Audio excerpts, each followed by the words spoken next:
بقرہ کی آیت نمبر 174۔ الحمدللہ وکفی وسلام علی عبادہ الذین اصطفی، خصوصا علی سید الرسل وخاتم الانبیاء وعلى آلہ وأصحابہ الأتقیاء۔ أما بعد فأعوذ بالله من الشيطان الرجيم، بسم الله الرحمن الرحيم۔ إن الذين يكتمون ما أنزل الله من الكتاب ويشترون به ثمنا قليلا أولئك ما يأكلون في بطونهم إلا النار ولا يكلمهم الله يوم القيامة ولا يزكيهم ولهم عذاب أليم۔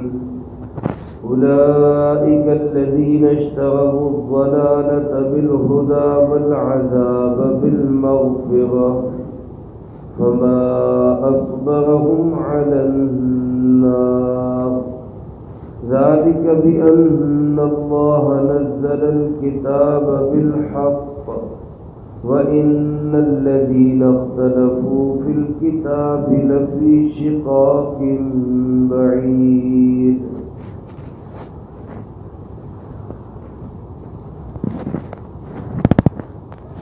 ان آیات مبارکہ میں اللہ رب العالمین نے ایک دفعہ پھر کتمان حق کا مسئلہ بیان فرمایا ہے۔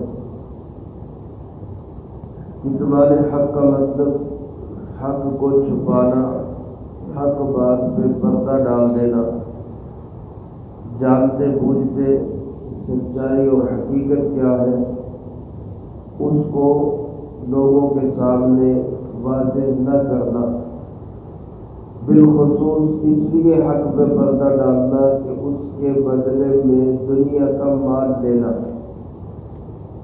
تو گویا گزشتہ آیت میں وہ محرمات بیان ہوئے جو حسی محرمات ہیں، سامنے نظر آتے ہیں کہ یہ حرام چیزیں۔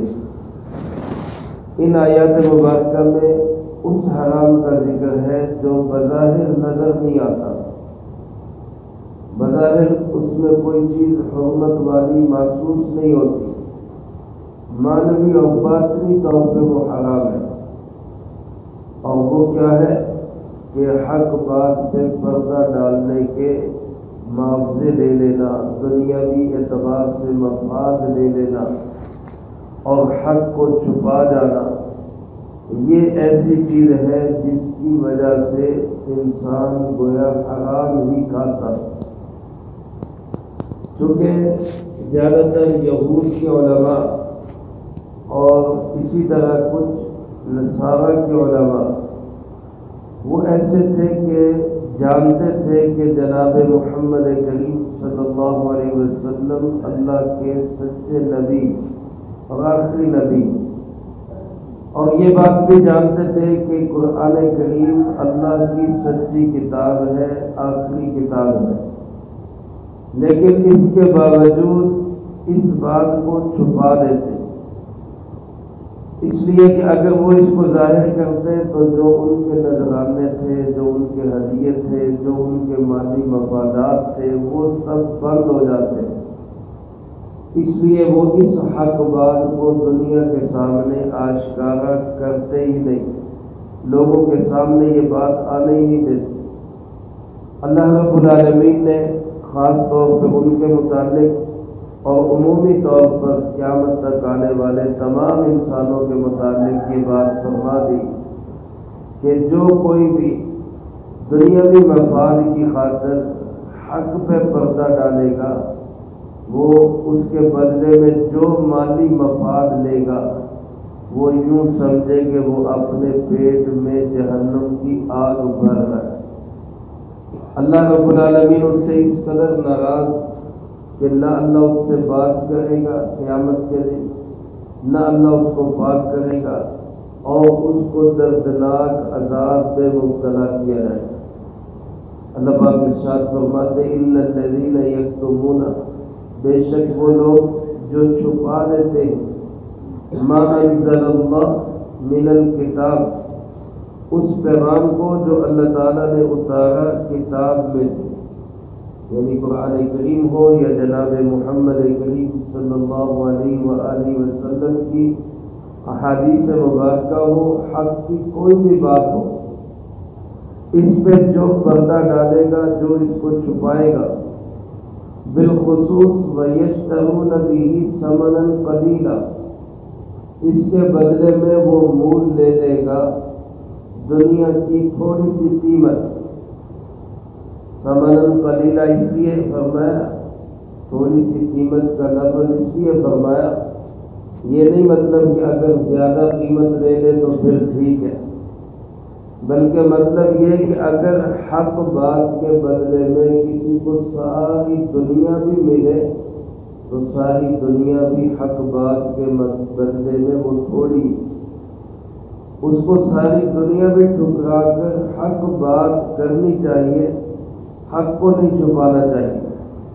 اگر وہ حق بات کو صرف اس لیے چھپا لیتا ہے کہ اس سے مالی مفاد وابستہ ہے، اللہ پاک فرماتے ساری دنیا بھی مل جائے تو یہ ثمن قلیل ہی ہے، تو یہ ثمن قلیل لے کر حق کو چھپا جانے والا، فرمایا ما یأکلون فی بطونہم الا النار، یہ ایسے لوگ ہیں کہ یہ نہیں بھر رہے اپنے پیٹوں میں مگر آگ، یہ جہنم کی آگ ہی کھا رہے ہیں۔ بظاہر تو وہ آگ نہیں ہے، بظاہر تو وہ مال و دولت ہے، بظاہر تو وہ مالی مفادات ہے، بظاہر تو وہ دنیا کی چیزیں اسباب ہے، لیکن در حقیقت یہ چیز قیامت کے دن ان کے پیٹوں میں جہنم کی آگ کی صورت میں ظاہر ہو۔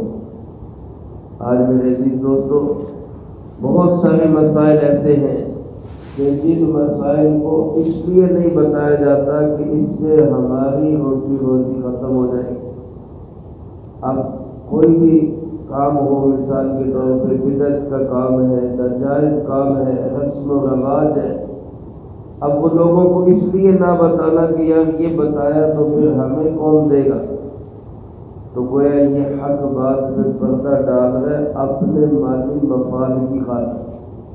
اللہ پاک فرما رہے بظاہر دنیا کے اندر کچھ مال مل جائے گا، لیکن حقیقت یہ ہوگی کہ پیٹ میں سوائے جہنم کی آگ کے کچھ نہیں ہے۔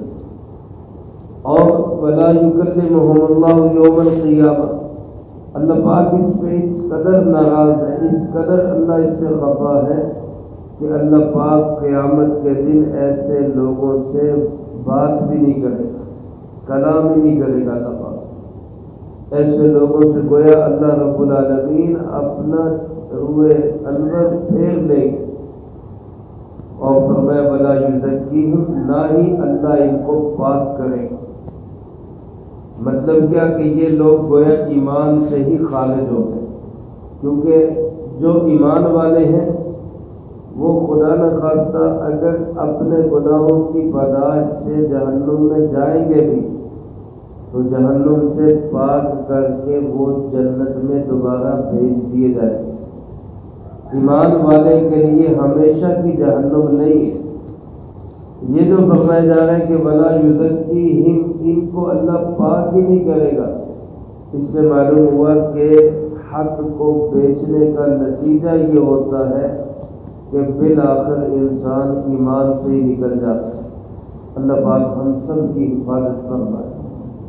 میرے محترم دوستو، ایسے لوگوں کے متعلق اللہ پاک ارشاد فرماتے وَلَهُمْ عَذَابٌ أَلِيمٌ، ان کے لیے دردناک عذاب ہے، سخت ترین عذاب، دکھ دینے والا عذاب ہے۔ مومن کے لیے عذاب ہے لیکن وہ صرف صفائی کے لیے، دکھ دینے کے لیے نہیں۔ دکھ دینے کے لیے عذاب، تکلیف دینے کے لیے، اذیت دینے کے لیے عذاب صرف کافر کے لیے۔ تو جو لوگ حق بات کو اس لیے چھپا جاتے کہ حق واضح نہ ہو، لوگوں کو پتہ نہ چلے صحیح راستہ کیا ہے غلط کیا ہے، لوگوں کے سامنے نہ آئے، ایسے لوگ دنیاوی اعتبار سے جتنا بھی مفاد لے لیں، آخرت کے اندر اللہ کی سخت ناراضگی ہو۔ یہ حق بات جو ہے وہ ہر حال میں سامنے لانی چاہیے، البتہ اس کے لیے طریقہ ہے۔ حضرت مولانا شفیع احمد عثمانی رحمۃ اللہ علیہ فرماتے کہ حق بات ہو، حق طریقہ ہو اور حق نیت ہو۔ بات بھی حق ہو، طریقہ بھی حق ہو، نیت بھی حق ہو، تو فرماتے کہ ہو ہی نہیں سکتا کہ اس بات کا اثر نہ ہو۔ اگر بات کا اثر نہیں ہوگا تو پھر یا بات حق نہیں ہے یا طریقہ حق نہیں ہے، اور اگر دونوں حق ہے تو پھر نیت حق نہیں ہے۔ بات بھی حق ہو، طریقہ بھی اس کا قولا لہ قولا لینا۔ اللہ پاک نے حضرت موسیٰ علیہ السلام کو اور ہارون علیہ السلام کو فرعون جیسے انتہائی ایک متکبر انسان کے پاس بھی بھیجا تو فرمایا کہ اس کو جا کے نرمی سے بات کرنا، قولا لہ قولا لینا لعلہ یتذکر یخشی، شاید وہ نصیحت حاصل کر لے اور ڈر جائے۔ یہ حق طریقہ ہے، بات کرنے کا طریقہ اور ڈھنگ ہونا چاہیے۔ لٹ مارنے والا طریقہ یہ حق بیان کرنے کا طریقہ نہیں۔ اور تیسری بات کیا، نیت بھی حق ہو، حق بیان کرنے کا مقصد بھی محض اللہ کی رضا ہو۔ یہ نہ ہو کہ پتہ چلے کہ جناب ہم تو بڑے بہادر ہیں، ہم بڑے جری اور دلیر ہیں، ہم بڑے جو ہے وہ منہ پہ بات کرنے والے، تو منہ پھٹ اور بدتمیز انسان بھی اللہ کو بدل دے۔ حق بات ہو، حق طریقہ ہو، حق نیت ہو، یہ تینوں چیزیں حق ہوں تو اللہ رب العالمین اس بات کو ضرور پر اثر فرماتے۔ اب جو لوگ حق کو چھپا دیتے، حق کو واضح نہیں ہونے دیتے، مالی مفاد کی خاطر اس پہ پردہ ڈال دیتے، اللہ پاک فرماتے یہ وہ لوگ ہیں، اولئک الذین، یہ وہ لوگ ہیں اشتروا الضلالۃ بالہدی، انہوں نے گمراہی لے لی ہدایت کے بدلے میں، والعذاب بالمغفرہ، اور عذاب لے لیا بخشش کے بدلے میں۔ یعنی اللہ پاک ان کو ہدایت دینا چاہتا تھا، انہوں نے کہا کہ ہمیں ہدایت نہیں چاہیے، ہمیں تو گمراہی دے دیں۔ اللہ پاک ان کی بخشش کرنا چاہتا تھا، انہوں نے کہا کہ ہمیں بخشش کی ضرورت نہیں، ہمیں تو عذاب دے دیں۔ اب اندازہ کریں کیسا گھٹیا فیصلہ کر رہی ہے لوگ۔ اللہ پاک نے تو ان کو ہدایت کا راستہ دکھا دیا، تورات میں، انجیل میں، یا حق بات کسی بھی ذریعے سے، قرآن کریم کے ذریعے سے اللہ نے ان کے سامنے واضح کر دی کہ یہ حقائق ہے، یہ حق ہے، یہ سچ ہے، یہ حقیقت ہے۔ انہوں نے کہا کہ ہمیں ہدایت نہیں چاہیے، ہمیں تو گمراہی دے۔ اور اللہ پاک ان کو معاف کرنا چاہتا تھا، بخشنا چاہتا تھا، ہدایت کے راستے میں چلا کے ان کی مغفرت کا فیصلہ کرنا چاہتے تھے۔ انہوں نے کہا کہ ہمیں مغفرت نہیں چاہیے، ہمیں تو آپ عذاب دیں۔ اللہ پاک فرماتے ہیں اندازہ کریں کیسے لوگ ہیں، فما اصبرهم علی النار، کس قدر یہ دلیر ہیں جہنم کی آگ پر۔